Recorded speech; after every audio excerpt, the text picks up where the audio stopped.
ప్రేక్షకులకు నమస్కారం. తెలుగు వెలుగు కార్యక్రమానికి స్వాగతం. పామరుల ఇంట తేటైన పాటలు అల్లి నన్నయాదుల చెంత నడక నీర్చిన తల్లి తిక్కన్న పోతన్న శ్రీనాథుడు సరసన కమ్మని గీతాల నాట్యమాడిన వల్లి వేమన్న రామన్న అన్నమయ్యల చేరి ఆట వెలదులు తేటగీతులై విరిసింది.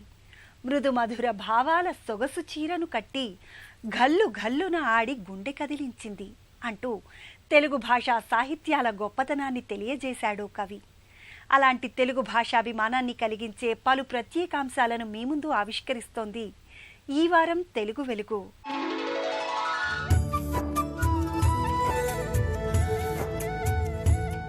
తెలుగు భాషలో తికమకలు ఎన్నో. అక్షరాలతో ఆటలాడి పదాలతో సయ్యాటలాడి మిమ్మల్ని ఆలోచింపజేసే ఈ వారం తెలుగు వెలుగు ప్రశ్న ఏమిటో ఇప్పుడు చూద్దాం. ఎటు నుంచి చదివినా ఒకే రుచి ఈ కాయలో దాగి ఉంది. ఏ కాకర, బి మిరప, సి జామ, డి నిమ్మ. మీ జవాబు టీవీ అని టైప్ చేసి స్పేస్ ఇచ్చి మీ సమాధానం కాకర అయితే ఏ, మిరప అయితే బి, జామ అయితే సి, నిమ్మ అయితే డి అని టైప్ చేసి 56263579కి ఎస్ఎంఎస్ చేయండి. ప్రశ్న మరోసారి, ఎటు నుంచి చదివినా ఒకే రుచి ఈ కాయలో దాగి ఉంది. ఏ కాకర, బి మిరప, సి జామ, డి నిమ్మ. మీ జవాబు టీవీ అని టైప్ చేసి స్పేస్ ఇచ్చి మీ సమాధానం కాకర అయితే ఏ, మిరప అయితే బి, జామ అయితే సి, నిమ్మ అయితే డి అని టైప్ చేసి 56263579కి ఎస్ఎంఎస్ చేయండి. భాషకు సంగీతం, చలనచిత్రానికి పాట అలంకారాల్లాంటివి. అలాంటి పాటలు తెలుగు భాషలో కోకొల్లలు. ఇప్పుడు ఓ పాటలోని పదాల వెనుకున్న భావాన్ని తెలుసుకుందాం.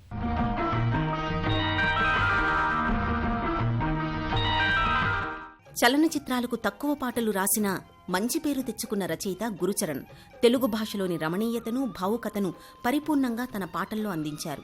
రౌడీగారి పెళ్లాం చిత్రంలోని బోయవాని వేటుకు గాయపడిన కోయిల పాట సన్నివేశానికి తగిన పదజాలంతో మనసుకు హత్తుకుంటూ చేస్తాడు కథానాయకుడు. కొంతకాలం తరువాత తన తప్పును తెలుసుకుని కథానాయికను పెళ్లాడుతున్న సందర్భంలో వస్తుంది ఈ పాట. పూర్వాశ్రమంలో బోయవాడిగా జంట పక్షులను వేటాడి ఆ తర్వాత వాటి బాధ తెలుసుకుని వాల్మీకిగా మారిన సందర్భాన్ని గుర్తు చేస్తుంది ఈ పాట. అందుకోసమే బోయవాని వేటుకు గాయపడిన కోయిల అంటూ పల్లవిని ప్రారంభిస్తాడు గురుచరణ్. గుండెకోత కోసినా చేసినావు ఊయల అంటూ నిన్ను ఎంత బాధించినా నాకోసమే ఎదురుచూశావు అని నాయకుని చేత పలికిస్తాడు కవి. అలాగే మొదటి చరణంలో తోడులేని నీడలేని గూడులోకి వచ్చింది, ఆడతోడు ఉంటానని మూడుముళ్ళు వెయ్యమంది, రాయికన్నా రాయి చేత రాగాలు పలికించి రాక్షసుణ్ణి మనిషి చేసి తన దైవం అన్నది, ఏనాటిదో ఈ బంధం అంటూ అనాథైన నాయకునికి నాయిక తోడు నీడగా గూడులాంటి తన ఇంటిలోకి వచ్చిందని, కనుక భార్యగా ఉంటానని మూడుముళ్ళు వేయమందని చెబుతూ అసలు రాయి కన్నా ఇంకా కఠినమైన రాయిని మనసున్నవాడిగా చేసిందని, రాక్షసగుణం ఉన్నవాణ్ణి మనిషిని చేసి అతనే తన దైవం అని నాయిక నాయకుణ్ణి మార్చిన తీరును కవితాత్మకంగా వివరిస్తాడు కవి. అలాగే రెండో చరణంలో తల్లి కాబోతున్న తన భార్యకు చేరువైన చెలిమికి చుక్కబొట్టు పెట్టని, కరుణచిందు కనులకు కాటుకైన దిద్దని, మెట్టినింటి లక్ష్మికి మెట్టెనన్ను తొడగని, కాబోయే తల్లికి గాజులైనా తొడగని, ఇల్లాలికిదే సీమంతం అంటూ తనకు దగ్గరైన భార్యకు దగ్గరుండి సీమంతం జరిపించే దృశ్యాన్ని అలతి అలతి పదాలతో అద్భుత భావాలతో పలికిస్తారు గురుచరణ్. ఇలా తేట తెలుగు పదాల కూర్పుతో అందించిన ఈ పాట ఇప్పటికీ మన మదిలో మెదులుతూనే ఉంటుంది.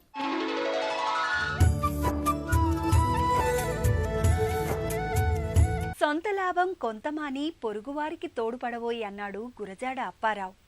మాతృభాషపై అభిమానం మాకుందని గొప్పలు చెప్పేవారి కన్నా భాషాభివృద్ధికి తమ వంతు కృషి చేసేవాళ్లే నిజమైన భాషా ప్రేమికులు. అలాంటి వారి గురించి ఓ ప్రత్యేక కథనాన్ని ఇప్పుడు చూద్దాం.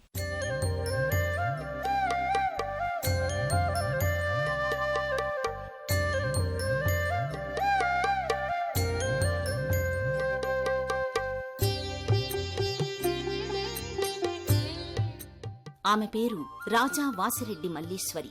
నేటి తరానికి తల్లి భాషను వారి చెంతకు చేర్చాలన్నదే ఆమె తపన. చిట్టి చిట్టి బాలగేయాలు, కథలు రచించి విద్యార్థుల్లో భాషానురాగం కలిగించాలన్నదే ఆమె కోరిక. తన తెలుగు వాచకాల ద్వారా సులభంగా తెలుగు నేర్పాలన్నది ఆమె ధ్యేయం. మన భాషా సాహిత్యాలలోని అర్థాలను సేకరించి మన తెలుగుకున్న విస్తృతిని చాటి చెబుతున్నారు ఆమె.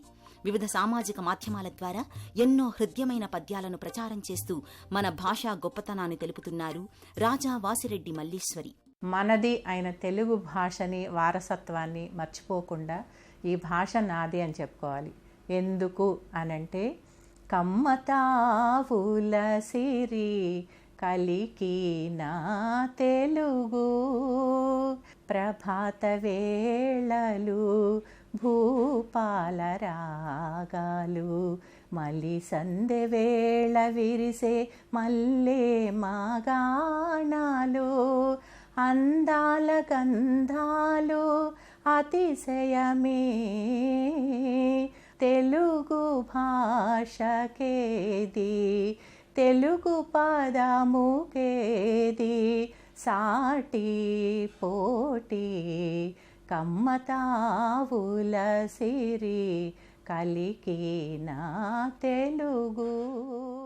మల్లీశ్వరి స్వస్థలం గుంటూరు జిల్లా మైనేనివారిపాలెం.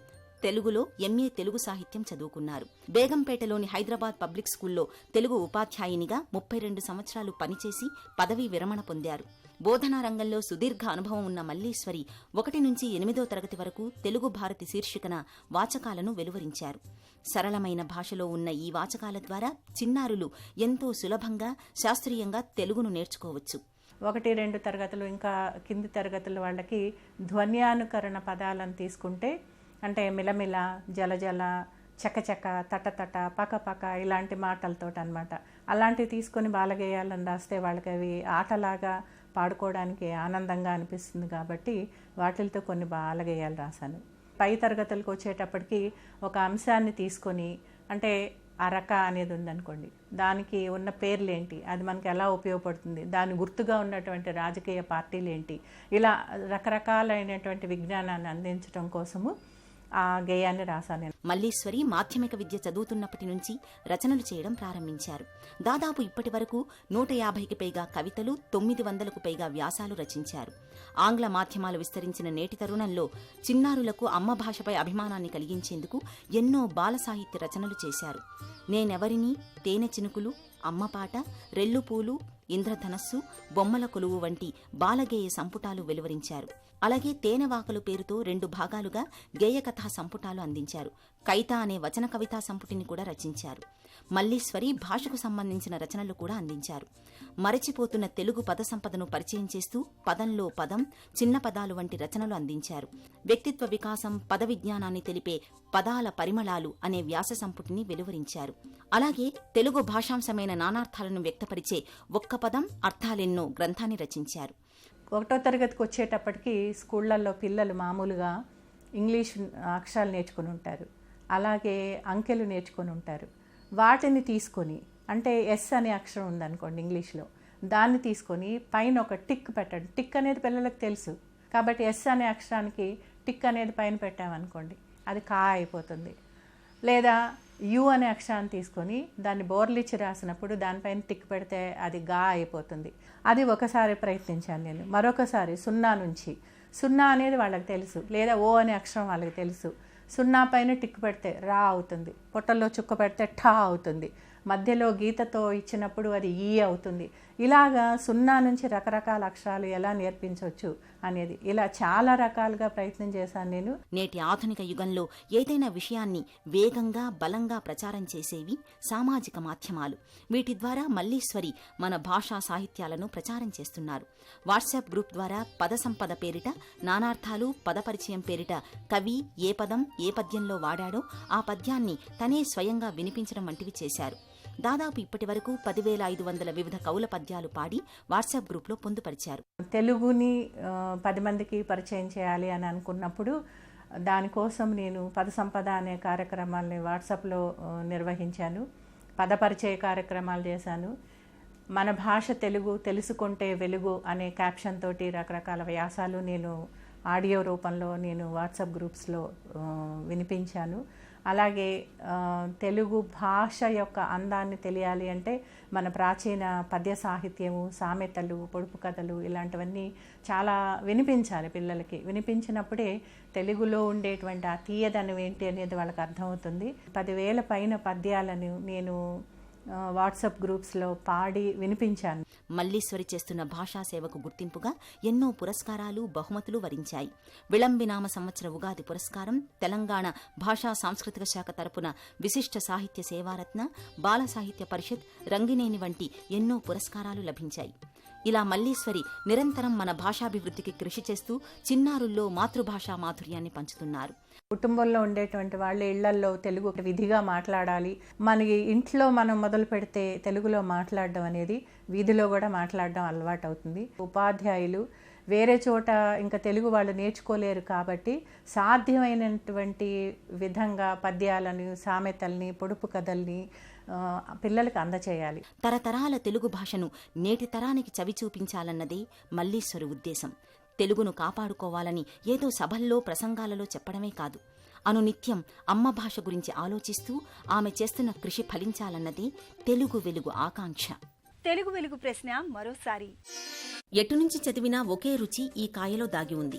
ఏ కాకర, బి మిరప, సి జామ, డి నిమ్మ. మీ జవాబు టీవీ అని టైప్ చేసి స్పేస్ ఇచ్చి మీ సమాధానం కాకర అయితే ఏ, మిరప అయితే బి, జామ అయితే సి, నిమ్మ అయితే డి అని టైప్ చేసి 56263579కి SMS చేయండి. ప్రశ్న మరోసారి. ఎటునుంచి చదివినా ఒకే రుచి ఈ కాయలో దాగి ఉంది. ఏ కాకర, బి మిరప, సి జామ, డి నిమ్మ. మీ జవాబు టీవీ అని టైప్ చేసి స్పేస్ ఇచ్చి మీ సమాధానం కాకర అయితే ఏ, మిరప అయితే బి, జామ అయితే సి, నిమ్మ అయితే డి అని టైప్ చేసి 56263579కి SMS చేయండి.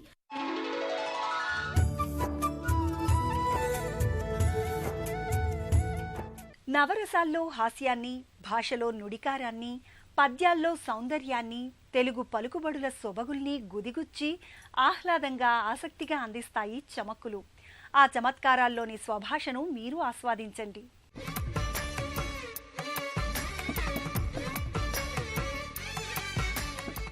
సందర్భశుద్ధి లేకపోయినా సరే, సమన్వయం కుదరకపోయినా సరే, చమత్కారం అనే దాన్ని జోడిస్తే అన్ని సందర్భాలు కుదురుతాయి, అన్ని సమన్వయాలు కుదురుతాయి. చమత్కారం అంత గొప్పది. ఒకచోట పలకరిస్తే పద్యం అని ఓ కార్యక్రమం చేస్తున్నాను. అంటే అది అవధానం కూడా కాదు, ఆశువులో కూడా వెంటనే అలా పలకరించగానే పద్యం, అంతే, పలకరిస్తే పద్యం. అది కూడా ప్రత్యక్ష ప్రసారం. ఎవరో రకరకాల స్థానాల నుంచి వాళ్ళ ఇళ్లలోంచి పద్యం అడుగుతారు చెప్పమని. ఒకరు అడిగారు ఆ సందర్భంలో, నేను కళాశాలలో పనిచేస్తున్నానండి, నేను భౌతిక శాస్త్రం పాఠం చెబుతాను, కానీ తరగతిలో ఏమిటో ఎక్కువ నిద్రపోతూ ఉంటారండి, ఈ నిద్రపోయేవాళ్ళు ఏం నేర్చుకుంటారో అన్నాడు. ఆయన బాధ అయింది. నేను దానికి సరిగ్గా తల్లి గర్భంలో నిద్రావస్థలో ఉండి కూడా నేర్చుకున్న అభిమన్యుడితో పోల్చి ఓ చమత్కారమైన ఆలోచన చేశాను. విద్యయనడి పద్మవ్యూహ భేదనమున వీరలభిమన్యు మించిన వీరుల గుట తల్లి కడుపుగా మారెను తరగతి గది నిదురలోనైన గ్రహింప ఎదురు లేదు. అయ్యా ఉపాధ్యాయుల వారు, మీరు కంగారు పడకండి, మీ విద్యార్థులు నిద్రపోతూనే విషయాలన్నీ గ్రహిస్తున్నారేమో, మీకేం తెలుసు అంటే ఆయన ఎంత నవ్వుకుని ఉంటాడండి.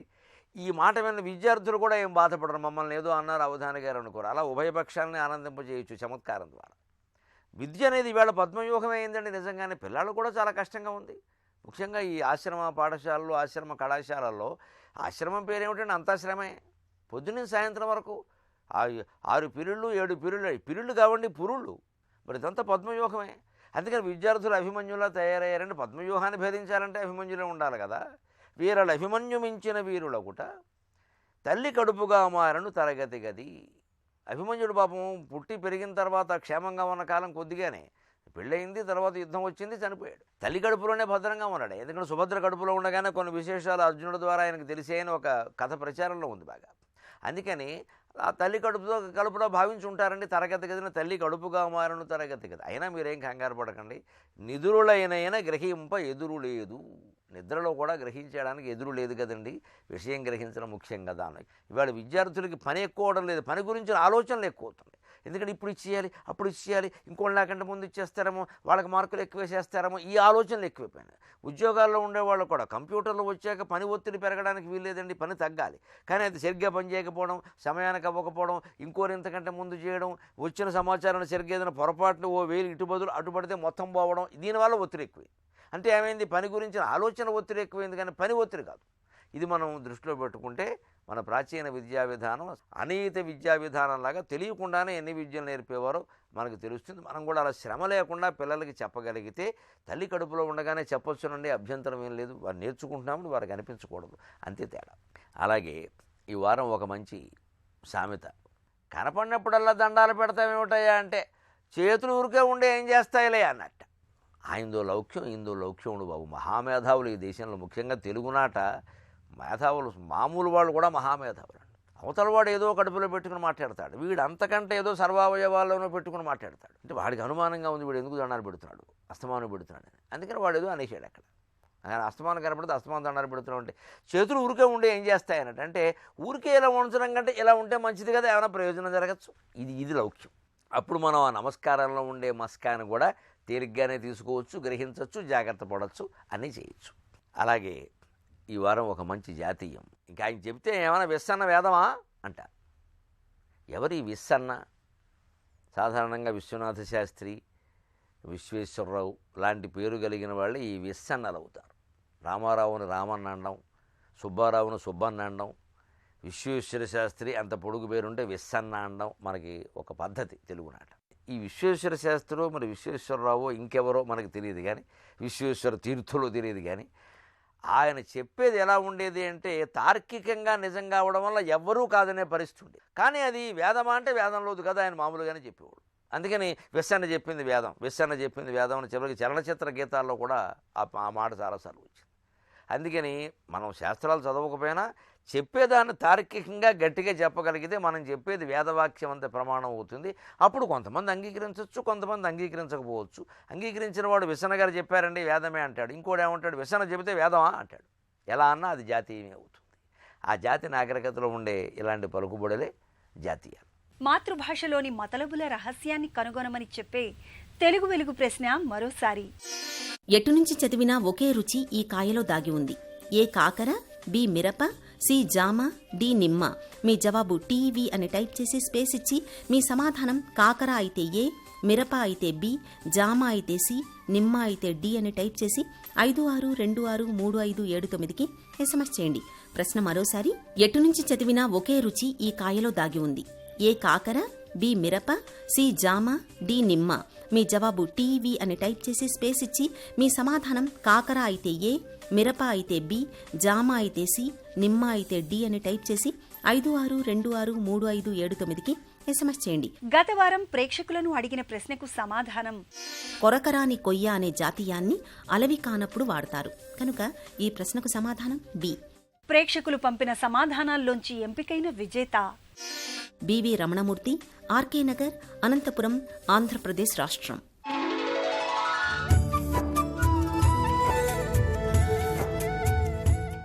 తెలుగు భాషా వ్యాప్తికై ఎందరో ప్రముఖులు ఎన్నో రకాలుగా కృషి చేస్తున్నారు.